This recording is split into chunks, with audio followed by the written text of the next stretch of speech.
Hello everyone, welcome to Bihar board education. कैसे हैं आप सब। और आज के इस वीडियो में हम लोग बात करेंगे क्लास 12 ज्योग्राफी का मॉडल पेपर। मॉडल पेपर का मतलब ये है कि आपको एक तरह का सिंपल पेपर मिलेगा जहां पे आप देख पाएंगे एग्जाम का पैटर्न कैसा होने वाला है।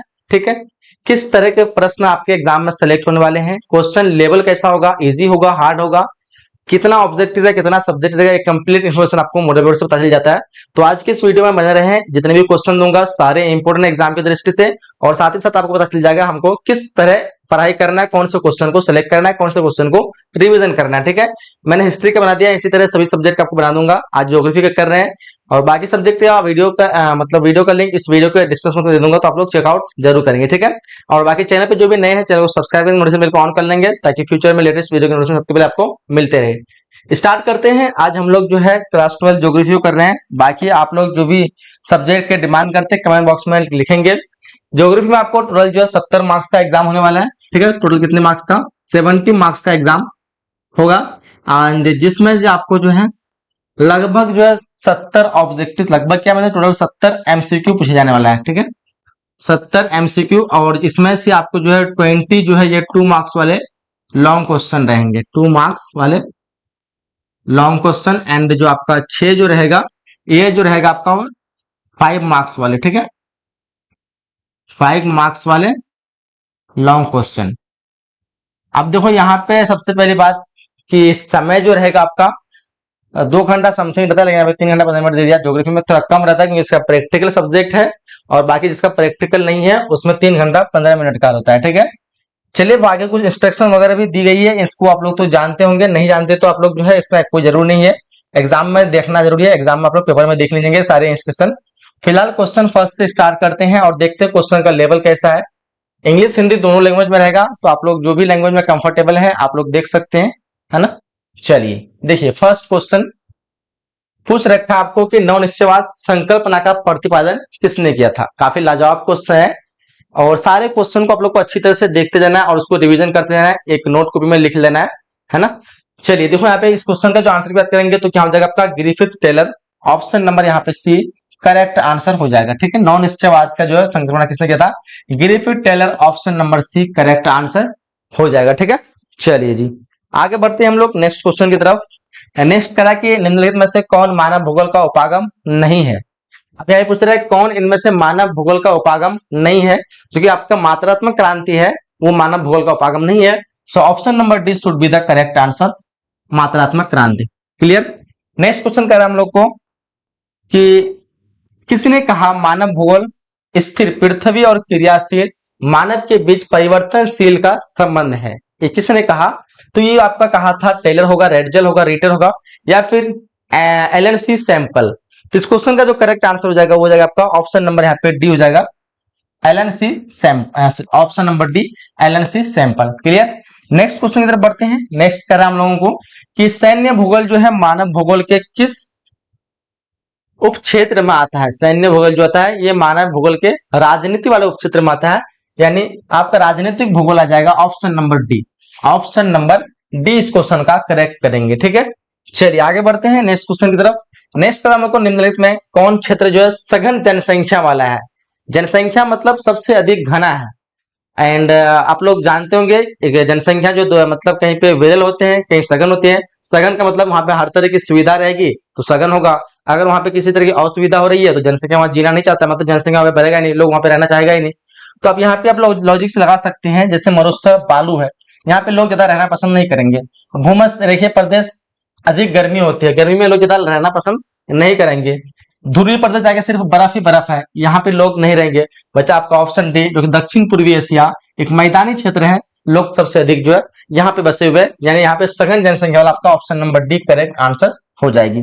नेक्स्ट क्वेश्चन पूछ रखा हम लोगों को, निम्नलिखित में कौन जो है जन स्थानांतरण का प्रतिकर्षक कारक है। देखो प्रतिकर्षक कारक एक प्रवास का कारक है। प्रवास के 2 कारक होते हैं, एक होते हैं प्रतिकर्षक, एक होते हैं अपकर्षक। प्रवास का मतलब होता है एक स्थान से दूसरे स्थान पे जाना, यानी अगर आज यहाँ पे हैं किसी भी कारण से आप लोग जो है इस जगह को छोड़कर किसी दूसरी जगह में जा सकते हैं। 2 कारण हो सकता है मेनली, एक होता है आपका मजबूरी, किसी असुविधा के कारण, अगर मतलब एक होता है मजबूरी, एक होता है सुविधा के कारण। ठीक है, जैसे अगर मान लो अचानक से जो वहां पे जो भूकंप रोधी इलाका हो, मतलब भूकंप वाला इलाका है, दिल्ली भूकंप आता है तो आप लोग ये क्या है, एक तरह का मजबूरी में आपको निकलना पड़ रहा है। बाढ़ वाला क्षेत्र है, हमेशा बाढ़ आते रहता है, मजबूरी में निकलना पड़ रहा है। या फिर कोई महामारी आ गया, बीमारी आ गया, मजबूरी में निकलना पड़ रहा है, तो इसको हम कहते हैं मजबूरी, इसको हम कहते हैं प्रतिकर्षक। ठीक है, अब कर्षक यानी एक लाख अपनी सुविधा के लिए। आज आप लोग घर में रह रहे हैं, सही सलामत खा रहे हैं, लेकिन आप चाहते हैं अच्छी सुविधा शहर का, तो लोग क्या करते हैं, शहर की ओर प्रवास करते हैं अच्छी सुविधा के लिए, स्कूलिंग के लिए, जॉब के लिए, इस तरह के इसके लिए, मतलब अलग अलग फैसिलिटी के लिए, तो उसको हम कैसे हैं, अपकर्षक कारक। तो प्रवास के दो कारक होते हैं, प्रतिकर्षक, अपकर्षक। यहाँ पे प्रतिकर्षक कारक नहीं है, यानी अपकर्षक कारक इनमें से कौन सा है? बेरोजगारी एक ही मजबूरी है, मजबूरी में इंसान को वहां से जो छोड़ना पड़ेगा जगह। जलभाव, जल की कमी, ये भी मजबूरी है। महामारियां, बीमारी, ये भी मजबूरी है। शैक्षणिक सुविधाएं, जो उसकी खुशी है ना, अपने खुशी के अनुसार जो है वो उस जगह को मतलब छोड़ रहा है या फिर कई दूसरी जगह को ज्वाइन कर रहा है, तो इसको हम कहते हैं शैक्षणिक सुविधा, जो कि आपका एक प्रतिकर्षक कारक नहीं है, ये एक अपकर्षक कारक है। तो अपने खुशी के लिए जिस स्थान को छोड़ा जाए, अपनी इच्छा के लिए, अपनी मतलब अच्छी सुविधा के लिए, उसको हम अपकर्षक कहते हैं। नेक्स्ट क्वेश्चन नंबर 7, जनसंख्या वृद्धि दर जो सबसे अधिक कहाँ पे है? अब देखो यहाँ पे जनसंख्या पूछा था कभी सवाल कि जनसंख्या सबसे अधिक किस महादेश की है, और पूछा था कभी जनसंख्या वृद्धि दर सबसे अधिक किस महादेश की है। अगर सबसे अधिक जनसंख्या की बात करें तो आपका हो जाएगा एशिया की। किसकी है? एशिया की है। लेकिन यहाँ पे वृद्धि दर पूछ रखा है, तो इसलिए इसका आंसर हो जाएगा अफ्रीका में। ठीक है, सबसे अधिक वृद्धि दर क्या है? अफ्रीका में। कहने का तात्पर्य यह हुआ, अगर अफ्रीका में प्रति रोज अगर मान लीजिए कि 1500 व्यक्ति पैदाइश हो रही है, तो इसमें से जो है लगभग 1300 से 1400 व्यक्ति की मृत्यु हो जा रही है ना। तो इसमें क्या होगा कि पैदा तो हो रही है, लेकिन उतना तादाद में मृत्यु भी हो रही है, यानी जनसंख्या में जल्दी परिवर्तन नहीं आ रहा है, बढ़ नहीं रहा। लेकिन एशिया में बात करें अगर, वहीं पे अगर इसमें अगर 1800 व्यक्ति अगर प्रति हो गया, 200 व्यक्ति की मृत्यु होती है, 200 से 300। अब देखो यहाँ पे क्या हो रहा है कि जनसंख्या जो पैदा हो रही है, लेकिन मृत्यु कम हो रही है। और जो कम हो रही है तो क्या, जनसंख्या 800 पैदा हुआ लेकिन 200 की मृत्यु हुई, यानी यहाँ पे जो अभी भी जनसंख्या जो अधिक हो रही है, मतलब रह रही है। लेकिन यहाँ पे 1500, यानी इसके मुकाबले में अधिक जनसंख्या पे हो रही है, लेकिन यहाँ पे मृत्यु हो जा रही है, जिससे कहें यहाँ की जनसंख्या जो कम का कम रह गया और इसका जनसंख्या तो अधिक बढ़ गया। तो सबसे अधिक जनसंख्या जो रहा इसका, और वृद्धि दर देखा जाए तो इसका, यानी बढ़ने की शक्ति जो है इसमें है, बढ़ने की शक्ति इसमें नहीं है, लेकिन इसमें जो घटता भी बहुत कम है, लेकिन इसमें जितना बढ़ता है उतना घटता भी है। चलिए आगे देखते हैं हम लोग नेक्स्ट क्वेश्चन। कह रखा है कि हम लोग को 1650 ईस्वी में विश्व की जनसंख्या जो थी वो कितनी थी? वो 55 करोड़ थी, 50 करोड़ थी, 60 करोड़ थी, 70 करोड़ थी। बताइए क्वेश्चन नंबर 8 का क्या आंसर होगा? तो इस क्वेश्चन का आंसर होना चाहिए आपका 55 करोड़। ठीक है, ऑप्शन नंबर डी हो जाएगा आपका 55 करोड़। चलिए नेक्स्ट क्वेश्चन तरफ बढ़ते हैं।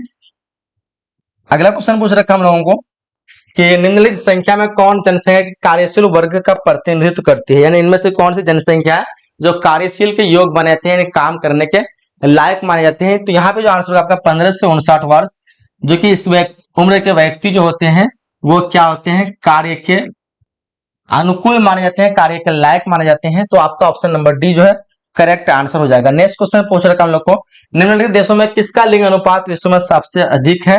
लैटविया का जो लिंग अनुपात विश्व में सबसे अधिक है, ऑप्शन बी हो जाएगा। अगर लैटविया नहीं रहता तो दूसरा नंबर आपका संयुक्त अरब अमीरात हो जाएगा। नेक्स्ट क्वेश्चन कह रहा है हम लोगों को कि निम्नलिखित में कौन जो है मानव विकास सूचांक का मापक है? तो इसका मापक स्वास्थ्य भी है, शिक्षा भी है, संसाधन कब तक पहुंचे, इन उपयुक्त सभी ऑप्शन नंबर डी जो है बिल्कुल करेक्ट करेंगे। अगले क्वेश्चन में बढ़ते हैं। नेक्स्ट क्वेश्चन पूछ रखा हम लोग को कि निम्नलिखित विद्वानों में किसने मानव विकास सूचांक का प्रतिपादन किया था?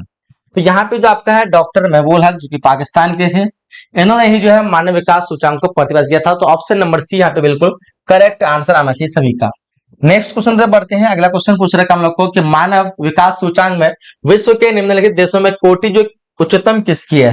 पूरे दुनिया में जो है मानव विकास की कोटि उच्चतम की बात करें तो वो आपका नॉर्वे है, और भारत की बात करें तो वह केरल राज्य में है। ठीक है, तो यहाँ पे आंसर क्या मानेंगे? Option number A Norway. ठीक है, ऑप्शन नंबर ए बिल्कुल करेक्ट आंसर हो जाएगी। नेक्स्ट क्वेश्चन पूछ रखा हम लोग को, फूलों की कृषि क्या कहलाती है? तो फूल को क्या कहते हैं हिंदी में? पुष्प कहते हैं। उसका उत्पादन करेंगे तो हमें क्या कहलाएगा? पुष्प उत्पादन कहलाएंगे। उसको ऑप्शन क्या कहेंगे? पुष्प उत्पादन। काफी इजी सा क्वेश्चन है, ऑप्शन नंबर डी, जिसको इंग्लिश में बोले तो फ्लोरिकल्चर, यानी फ्लावर का मतलब फूल होता है और कल्चर का मतलब उत्पादन, फ्लोरिकल्चर। चलिए नेक्स्ट करेंगे, सहकारी कृषि अधिक जो सफल रही वो कहाँ पे रही? ये रही आपका सबसे अधिक डेनमार्क में जो है सहकारी कृषि सबसे अधिक जो है सफल रही। ऑप्शन बी जो है करेक्ट आंसर हो जाएगा। आगे क्वेश्चन पूछ रखा हम लोग को, निम्नलिखित में कौन रोपण फसल है। रोपण जो है एक तरह का फसल की कैटेगरी है। ऐसा नहीं कि जो फसल को हम रोप के लगाते हैं वो रोपण फसल हो जाता। रोपण फसल एक कैटेगरी है, उसके अंदर कुछ फसलों को रखा गया है, जिसमें से आपका जो रबर भी आता है रोपण फसल के अंदर, जो कि आपका ऑप्शन ए हो जाएगा। रोपण फसल पूछता है, बाकी ये सब रोपण फसल के अंदर नहीं आता है। नेक्स्ट क्वेश्चन पूछ रखा हम लोग को कि निम्नलिखित में से किसे कर्तन दहन कृषि भी कहते हैं। कर्तन दहन कृषि कहते हैं, हम इसको कहते हैं आदिम निर्वाह कृषि को। किसको कहते हैं? आदिम निर्वाह कृषि को। जो लोग जो है अपने जीवन यापन के लिए जो कृषि करते हैं उसको हम कहते हैं कर्तन दहन कृषि या फिर आदिम निर्वाह कृषि। नेक्स्ट क्वेश्चन पूछ रखा हम लोगों को कि निम्नलिखित में कौन द्वितीयक आर्थिक क्रियाकलाप है। अब देखो द्वितीयक मतलब यहाँ पे पहचानना आपको, देखो यहाँ पे खेती आपका प्रथम है, सबको पता है खेती क्या है? प्रथम है। आखिर भी आपका प्रथम है। व्यापार जो है वो तृतीय है, प्रथम तृतीय, और बचा रह प्रगलन जो कि आपका द्वितीयक है। तो यहाँ पे आंसर जो अपना करेक्ट आंसर हो जाएगा ऑप्शन नंबर डी। चलिए आगे बढ़ते हैं नेक्स्ट क्वेश्चन की तरफ। कह हम लोग को निम्नलिखित में कौन कृषि आधारित उद्योग है, यानी कृषि से संबंधित कौन सा उद्योग है। तो डेफिनेटली आप लोग सोच ले होंगे जूट का उत्पादन जो होता है, जूट उद्योग, ये कृषि वाला है। लौह तो आपको कृषि से आता ही नहीं है, सीमेंट भी कृषि से नहीं है, चमड़ा भी जानवर वगैरह से है। तो फिर यहाँ पे आपका आंसर डी करेक्ट हो जाएगा। कह रहा कि निम्नलिखित में कौन जो वन आधारित उद्योग है, सेम टाइप क्वेश्चन है। यहाँ पे कागज का उद्योग जो वन आधारित उद्योग है, बाकी चमड़ा तो संबंध रहा है गंधा के, अभी जो आपका खनिज वाला है, ये सीमेंट भी आपका जो है नहीं होगा, वन से आधारित कागज वाला हो जाएगा। नेक्स्ट हम लोगों को कि खनन जो क्रियाकलाप जो है वो द्वितीयक है, कौन सा है? ये द्वितीय क्रियाकलाप है, option number B correct answer हो जाएगा।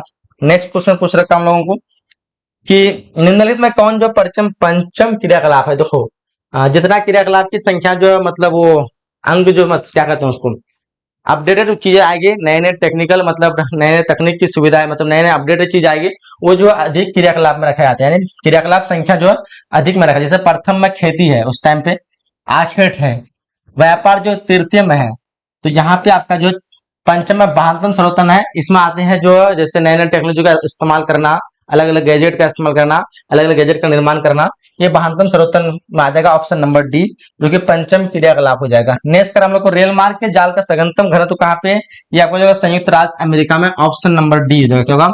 ऑप्शन नंबर डी करेक्ट हो जाएगा। नेक्स्ट हम लोग को कि वृत्त रंग मार्ग संबंधित किससे, तो ये है आपका उत्तर अटलांटिक समुद्री मार्ग से, option number A correct answer हो जाएगा। चलिए आगे क्वेश्चन पूछ रखा हम लोगों को कि निम्न में कौन जो है आंतरिक समुद्री पत्तन नहीं है। यहाँ पे जो है एथेंस आपका जो आंतरिक समुद्री पत्तन नहीं हो जाएगा, ऑप्शन नंबर सी हो जाएगा। नेक्स्ट क्वेश्चन पूछ रखा हम लोग को कि लेनिनग्राड जो है ये किस प्रकार का पत्तन है, ये आपका औद्योगिक पत्तन है, ऑप्शन नंबर सी हो जाना चाहिए। चलिए आगे देखते हैं, विश्व व्यापार संगठन का मुख्यालय कहाँ पे, ये आपका जेनेवा में है, ऑप्शन नंबर ए हो जाएगा जेनेवा। चलिए आगे देखते हैं, नेक्स्ट क्वेश्चन पूछ रखा हम लोग को, चैनल टनल में जोड़ता है वो किसको जोड़ता है, इसको पेरिस को लंदन से जोड़ता है, किसको? पेरिस को लंदन से, ऑप्शन नंबर ए जाएगा पेरिस को लंदन से। नेक्स्ट कर हम लोगों को, निम्न दक्षिण अमेरिका देशों में कौन ओपेक का सदस्य नहीं है। अच्छा ओपेक का सदस्य है, वेनेजुएला आपका ओपेक का सदस्य है, ऑप्शन नंबर डी यहाँ पे करेक्ट आंसर हो जाएगा। नेक्स्ट कर हम लोग को कि लैटिन अमेरिकन इंटीग्रेशन एसोसिएशन का मुख्यालय जो है यहाँ पे कहाँ पे है, तो ये हो जाएगा आपका मॉन्टवीडियो पे, कहाँ पे है? मॉन्टवीडियो, ऑप्शन नंबर सी हो जाएगा।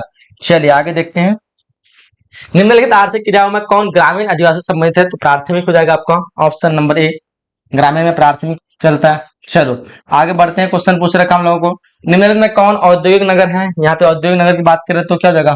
पिट्सबर्ग जो कि एक औद्योगिक नगर है, ऑप्शन बी हो जाएगा। चलिए आगे देखते हैं, कह रहा है कि निम्नलिखित में कौन जो इथियोपिया की राजधानी है, अदीस अबाबा जो कि इथियोपिया की राजधानी है, ऑप्शन सी हो जाएगा अदीस अबाबा। नेक्स्ट निम्नलिखित में कौन परिवहन नगर है, यहाँ पे जो परिवहन नगर की बात करें सिंगापुर आपका परिवहन नगर हो जाएगा, ऑप्शन ए हो जाएगा। नेक्स्ट क्वेश्चन कह रहा है हम लोगों को, निम्न में कौन नियोजित नगर है, कैनबरा जो कि एक नियोजित नगर है, ऑप्शन ए हो जाएगा, नियोजित नगर कैनबरा हो जाएगा। चलिए आगे देखते हैं, कर हम लोग को कि किस भाषा परिवार की जनसंख्या सबसे कम है, सबसे कम जो है चीनी तिब्बती, जो कहीं आस्ट्रिक भी रहता है, आंसर डी यहाँ पे करेक्ट आंसर मानेंगे, ठीक है। चलिए आगे देखते हैं, कर हम लोग को कि 2011 की जनगणना के अनुसार भारत का जनसंख्या घनत्व कितनी थी, 382 जो प्रति वर्ग किलोमीटर थी, ऑप्शन नंबर ए यहाँ पे करेक्ट मानेंगे, ठीक है, ऑप्शन ए। चलिए आगे देखते हैं, क्वेश्चन कर हम लोग को 2011 की जनगणना के अनुसार भारत के किस राज्य की जनसंख्या सबसे कम है, सबसे कम जो बात करें वो सिक्किम, किसके? Sikkim, option number C correct answer हो जाएगा। चलिए 2011 की जनगणना के अनुसार किस राज्य की जनसंख्या घनत्व सबसे अधिक है, घनत्व की बात करें तो बिहार जाएगा 2011 के अनुसार। चलिए आगे देखते हैं, उससे पहले जो है पश्चिम बंगाल था 2001 के अनुसार। नेक्स्ट कर हम लोग को कि किस राज्य में सर्वाधिक संख्या में अप्रवासी आते हैं, लोग जो आते हैं अधिक, जो महाराष्ट्र में आते हैं, महाराष्ट्र में मुंबई में आते हैं, ऑप्शन बी जो है करेक्ट आंसर हो जाएगा। नेक्स्ट कर हम लोग को भारत में पुरुष प्रवास का जो मुख्य धारा क्या है, तो वो होता है ग्रामीण से नगरीय, और ये काम और रोजगार के लिए जाते हैं। कभी कभी ये भी रहता है कि पुरुष प्रवास का मुख्य कारण क्या है, तो काम और रोजगार, तो कहां से कहां होता है, ग्रामीण से नगर की ओर होता है। चलिए आगे देखते हैं, क्वेश्चन पूछ रहे हम लोग को काम और रोजगार के दौरान पुरुष प्रवास करते हैं, ठीक है। चलिए आगे क्वेश्चन करा हम लोगों को, मानव विकास सूचांक में भारत के निम्नलिखित में से किसकी कोटि उच्चतम है। ये बताया आप लोग को, जो केरल आपका राज्य है, इसमें भारत में सबसे अधिक जो इसी का मानव विकास सूचांक जो है सबसे उच्चतम है। नेक्स्ट क्वेश्चन करा हम लोगों को, निम्नलिखित केंद्र शासित प्रदेशों में किसकी साक्षरता दर जो उच्चतम है, उच्चतम जो लक्षद्वीप का हो जाएगा आपका ऑप्शन नंबर डी, ठीक है, ऑप्शन नंबर डी जगह। नेक्स्ट कर हम लोग को, निम्नलिखित में नगरों में कौन नदी तट पर अवस्थित नहीं है। पता है आप सभी को, आगरा आपका कौन सा नदी किनारे है, यमुना नदी किनारे, ठीक है, कौन सा नदी किनारे है, यमुना। एंड आपका जो ये कोलकाता जो हुगली नदी किनारे है। एंड आपका जो भोपाल है ये कोई नदी है, कोई नदी किनारे नहीं है ना। तो आपका जो आंसर क्या होगा, ऑप्शन नंबर डी हो जाएगा। बाकी पटना आपको पता है गंगा नदी किनारे है, कौन सा है, गंगा नदी किनारे है।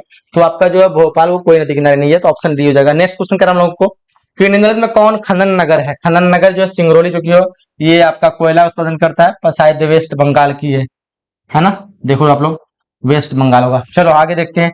नेक्स्ट कर हम लोगों को कि हरित क्रांति संबंधित है ये खाद्य उत्पादन से। इसका मेन उद्देश्य था कि खाद्य को अधिक से अधिक उत्पादन करना, जैसे गेहूं हो गया, फसल हो गया, चीज हरी मतलब फसल जितने भी हो, खाद्य को उस मतलब धान और बाजरा वगैरह चीज को अधिक बढ़ावा देना, उत्पादन करना, उसी का संबंध है हरित क्रांति से। चलो आगे क्वेश्चन कर हम लोग, निम्नलिखित में कौन रेशेदार फसल नहीं है। देखो कपास रेशेदार है, मेस्टा है, कॉफी आपका रेशेदार फसल नहीं है, ऑप्शन नंबर सी हो जाएगा यहाँ पे, option number C correct answer हो जाएगा।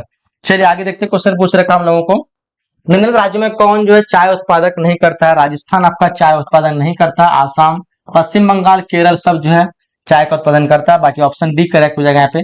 फिर हम लोग को निम्नलिखित में कौन खाद्यान्न फसल है, यहाँ पे मक्का आपका खाद्यान्न फसल हो जाएगा, ऑप्शन नंबर सी हो जाएगा। आगे बढ़ते हैं, क्वेश्चन हम लोग को, निम्नलिखित में राज्य में कौन कपास उत्पादन नहीं करता है। हिमाचल प्रदेश आपका कपास का उत्पादन नहीं करता है, ना के बराबर कहेंगे हरियाणा भी रहता है, आप लोग देख लो एक बार ना। आंध्र प्रदेश क्या होगा, 50 नंबर क्वेश्चन का आप लोग बताइए, तो 50 का आपका ऑप्शन नंबर डी मार दे। चलो क्वेश्चन हम लोग निम्नलिखित में कौन जो भारत का सबसे लंबा राजमार्ग है, NH44 जो कि सबसे लंबा राजमार्ग है, ऑप्शन डी जगह। इससे पहले जो NH7 था, क्या था, NH7 था सबसे लंबा, लेकिन अभी जो है NH44 हो चुका है।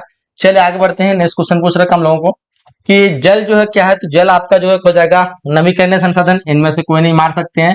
आप अजैव भी कह सकते हैं, कि जल संसाधन जो है, जो निर्जीव संसाधन होते हैं उसको अजैव कहते हैं, तो जल एक तरह का निर्जीव भी है।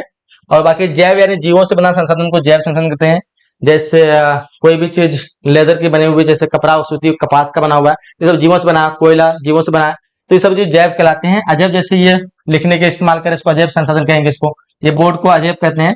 बाकी पानी भी एक तरह से जो निर्जीव है वो भी अजैव में आ सकता है, लेकिन ऑप्शन डी मान के इसको जो मुख्य रूप से ये नवीकरण में आएगा। चलिए आगे बढ़ते हैं, क्वेश्चन हम लोग को केंद्र सरकार का हरित क्रांति प्रोजेक्ट जो संबंधित है वो जल वायु संरक्षण दोनों से, ऑप्शन सी मारेंगे। चलो आगे बढ़ते हैं, नेक्स्ट क्वेश्चन पूछ रखा हम लोग को, निम्नलिखित में कौन जो ऊर्जा का अनवीकरण स्रोत है। और नवीकरण स्रोत की बात करें, यहाँ पे सौर ऊर्जा, जल विद्युत सब जो है नवीकरणीय, तापीय ऊर्जा अनवीकरणीय हो जाएगा, आपका ऑप्शन नंबर ए। चलो पवन ऊर्जा भी नवीकरणीय है।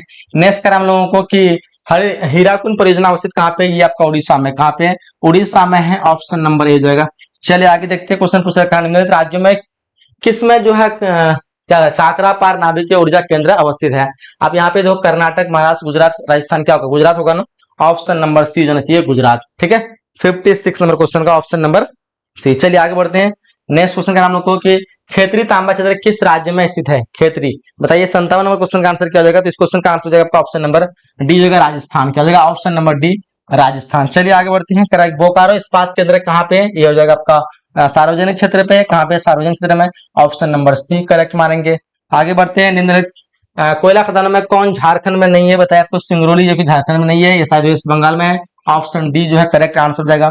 चलिए कह रहे हैं हम लोग को, निम्नलिखित राज्यों में किस में प्रमुख तेल क्षेत्र, तो सबसे अधिक तेल जो होता है वो आपका असम में होता है, दिग्बोई, असम के दिग्बोई में, ऑप्शन नंबर सी करेक्ट मारेंगे। नेक्स्ट करा हम लोग को कि नई औद्योगिक नीति की घोषणा जो कब हुई थी, 1991 को हुई थी, ऑप्शन नंबर बी जगह 1991 को हुई थी। चलिए आगे बढ़ते हैं, फिर हम लोग को निम्नलिखित में कौन जो है औद्योगिक स्थापना का प्रमुख कारक है। देखो ऊर्जा चाहिए, बाजार चाहिए, पूंजी चाहिए, तभी औद्योगिक स्थापना हो सकता है। इनमें से सभी मानेंगे, ऑप्शन नंबर डी। चलिए आगे बढ़ते हैं। कर हम लोग को भारत में वायु परिवहन सेवा की शुरुआत जो हुई थी 1911 को हुई थी। कब हुई थी? 1911 को हुई थी, याद रखिएगा। ऑप्शन बी जो है करेक्ट आंसर करेंगे। चलिए आगे देखते हैं। कर हम लोग को निम्नलिखित में कौन पूर्व मध्य रेलवे का मुख्यालय, हाजीपुर आपका पूर्व मध्य रेलवे का मुख्यालय है। ऑप्शन डी जो इस क्वेश्चन का सही हो जाएगा। आगे देखते हैं क्वेश्चन का हम लोग को कि उत्तर दक्षिण गलियारा जो जोड़ता है इसको किससे किससे जोड़ता है? जम्मू कश्मीर को, सॉरी श्रीनगर को कन्याकुमारी से। ऑप्शन नंबर सी हो जाएगा, ऑप्शन नंबर सी। चलिए आगे बढ़ते हैं। कह रहा कि तूतीकोरिन जो पत्तन वो कहाँ पे है? तूतीकोरिन पत्तन जो है तमिलनाडु में है। आपका ऑप्शन नंबर बी हो जाएगा, ऑप्शन नंबर बी इस क्वेश्चन का करेक्ट हो जाएगा। तमिलनाडु का कर्नाटक 66 में क्वेश्चन का 66 का आपका ऑप्शन नंबर तमिलनाडु होना चाहिए। क्या अम्ल वर्षा का कारण क्या है? अम्ल वर्षा का कारण जो होता है वो वायु प्रदूषण से होता है। Option number C, option number C हो जाएगा। क्या हम लोग को 2010 से 11 में इनमें से कौन सा भारत का सबसे बड़ा व्यापारी भागीदार था? देख लो इस क्वेश्चन का आंसर चीन होगा या फिर संयुक्त राज्य अमेरिका होगा। देखो तो ऑप्शन बी मार दे तक फिलहाल। आगे बढ़ते क्वेश्चन पूछ रखा हम लोग को कि ध्वनि प्रदूषण का प्रमुख स्रोत क्या है? लाउड स्पीकर से ध्वनि प्रदूषण हो सकता है, उद्योग से हो सकता है, इनमें सभी मानेंगे। Option number D, option number D हो जाएगा। चलिए आगे देखते क्वेश्चन का हम लोग को प्रतिकर्ष और अपकर्षक जो कार्य किसका है? बताया था आपको प्रवास के लिए। ये ऑप्शन नंबर है प्रतिकर्षक यानी मजबूरी में किसी स्थान को छोड़ना, अपकर्षक यानी अपनी सुविधा के लिए छोड़ना, है ना। क्लियर हो गया। अपनी सुविधा और से आता है तो अपकर्षक कर सकते हैं, तो इसको याद रखेंगे ट्रिक के माध्यम से, तो याद हो जाएगा आपका। तो यहाँ पे क्या हो जाएगा? ऑप्शन नंबर ए हो जाएगा प्रवास के लिए। तो हम लोग जो है टोटल 70 क्वेश्चन कंप्लीट किए हैं। आई होप कि ये वीडियो आपको काफी पसंद आएगा। इस वीडियो को लाइक करेंगे, अपने फ्रेंड के साथ शेयर करेंगे। मिलते हैं इसी तरह के नए वीडियो में, नए क्लास में। जब तक के लिए जय हिंद, जय Bharat and thanks for watching.